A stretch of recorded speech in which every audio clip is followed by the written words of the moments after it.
Start. व्यक्तीला जीवनाच्या प्रत्येक क्षेत्रात मार्गदर्शनाची आवश्यकता भासत असते. त्यामुळे व्यवसाय मार्गदर्शनाची मर्यादा फक्त व्यवसाय व शैक्षणिक अभ्यासक्रम यासाठीच सीमित करता येणार नाही. कारण व्यवसाय मार्गदर्शनाअंतर्गत व्यक्तीची विधायक, सामाजिक आणि मानसिक बैठक तयार करण्याचा प्रयत्न केला जातो. प्रत्येक व्यक्तीला आयुष्यात अर्थार्जन करून जगण्याची जिद्द असते आणि म्हणूनच व्यवसाय आणि जीवन याची सांगड योग्य रीतीने घालून देणे हे शिक्षणाचे एक उद्दिष्ट ठरते. व्यक्तीचा सर्वांगीण विकास हे शिक्षणाचे उद्दिष्ट सफल करण्यासाठी व्यवसाय मार्गदर्शनाचे अतिशय उपयुक्त ठरत आहे.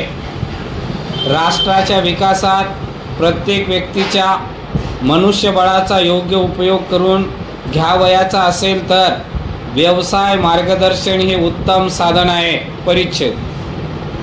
व्यक्तीचा सामाजिक दृष्टिकोनातून विचार केला तर असे लक्षात येते की समाजातील परंपरागत कौटुंबिक व्यवस्थेतील बदल, परंपरागत व्यवसायातील बदल, औद्योगिकरण आणि यांत्रिक युग यासाठी लागणारे विशेष मनुष्यबळ आणि या मनुष्यबळाचा योग्य तो वापर करून घेण्यात यावा हे या शासनाचे धोरण आहे.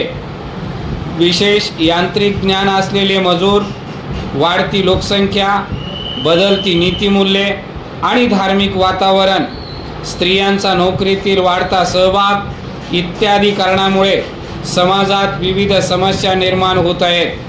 म्हणून व्यक्तीला मार्गदर्शनाची अत्यंत गरज आहे आणि या सर्व गोष्टीच्या संभाव्य परिणामाचा अभ्यास व्यवसाय मार्गदर्शन करीत असून विद्यार्थ्यांना योग्य दिशा दाखवण्याचा प्रयत्न करीत आहे. परिच्छेद. औद्योगिकरण आणि यांत्रिक युग मागे पडून आता संगणकाचे युग सुरू झाले आहे आणि आपल्या राष्ट्राची ही वाटचाल आंतरराष्ट्रीय स्पर्धेत मार्गक्रमण करीत आहे. यामुळे पारंपरिक व्यवसाय नष्ट होऊन सांस्कृतिक बदल झाला आहे. अनेक व्यवसायाचे विश्लेषण होऊन लहान लहान व्यवसाय उपलब्ध होऊ लागले आहेत आणि यासाठी प्रशिक्षित मनुष्यबळाचीच आवर्जून आवश्यकता भासू लागली आहे. या प्रशिक्षणाची व विविध अभ्यासक्रमाची माहिती व्यवसाय मार्गदर्शनाद्वारे देणे शक्य आहे. परिच्छेद. व्यवसाय मार्गदर्शनाचा मानसशास्त्रीय दृष्टिकोनातून विचार केला तर तो मूलभूत तत्वांचा विचार करावयास हवा.